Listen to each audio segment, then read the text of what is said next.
Hi friends, welcome to Ramya's kitchen net. நம்ம இன்னைக்கு பூரி மசாலா எப்படி பண்ணுறதுன்னு பார்க்கலாம். பேசிக் அண்ட் சிம்பிள் ரெசிபி தான், ரொம்ப ஈஸியாக பண்ணிடலாம். இப்போ நம்ம ரெசிபிக்குள்ளே போகலாம்.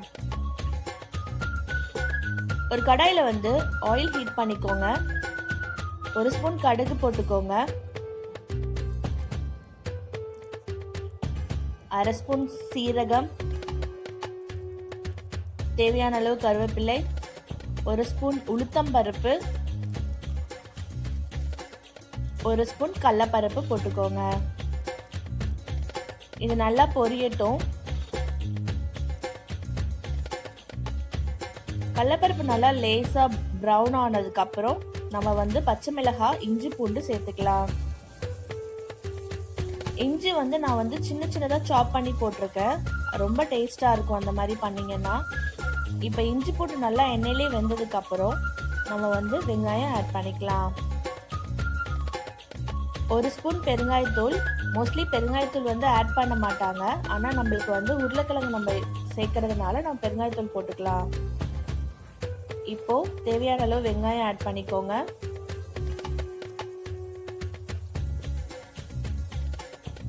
வெங்காயம் நல்லா எண்ணெயிலே வதங்க விடுங்க. இப்போ ஒரு ஸ்பூன் மஞ்சள்தூள்,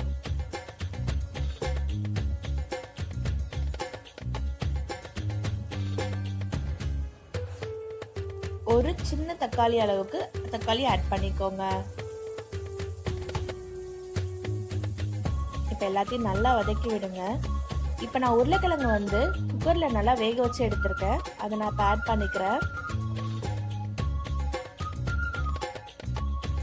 ஃபஸ்ட்டு தண்ணி விடாமல் நல்லா மசாலா நல்லா பரட்டி எடுத்துக்கோங்க. நான் உருளைக்கிழங்குலேயே நல்லா உப்பு போட்டு வேக வச்சுருக்கிறதுனால உங்களுக்கு தேவையான அளவு நம்ம அதுக்கப்புறம் உப்பு ஆட் பண்ணிக்கலாம். இப்போது கொஞ்சமாக தண்ணி விட்டு நல்லா கொதிக்க விடலாம்.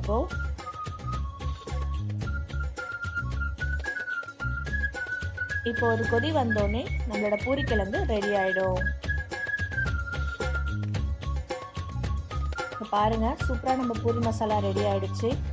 இந்த ரெசிபி கண்டிப்பாக நீங்கள் வீட்டில் ட்ரை பண்ணி பார்த்து எப்படி வந்துச்சுன்னு எனக்கு கமெண்ட் பண்ணுங்கள்.